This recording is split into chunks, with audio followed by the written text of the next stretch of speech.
ജീവിതത്തിൽ സമാധാനം നഷ്ടപ്പെട്ടോ? മനസ്സ് എപ്പോഴും അസ്വസ്ഥമാണോ?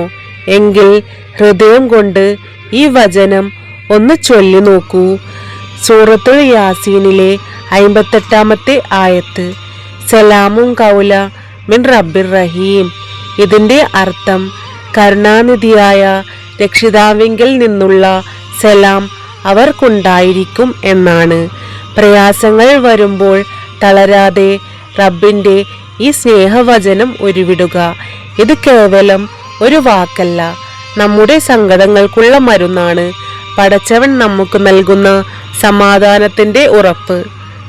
വലിയ പ്രയാസങ്ങൾ ഉണ്ടാകുമ്പോൾ 313 തവണയോ അല്ലെങ്കിൽ 1000 തവണയോ ഇരുന്നുകൊണ്ട് ചെല്ലുന്നത് അതിവേഗം ഫലം നൽകാൻ സഹായിക്കും.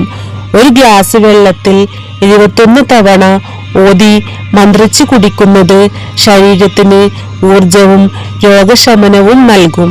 അല്ലാഹുവേ, ഞങ്ങളുടെ ഹൃദയങ്ങൾക്ക് നീ സമാധാനം നൽകണമേ.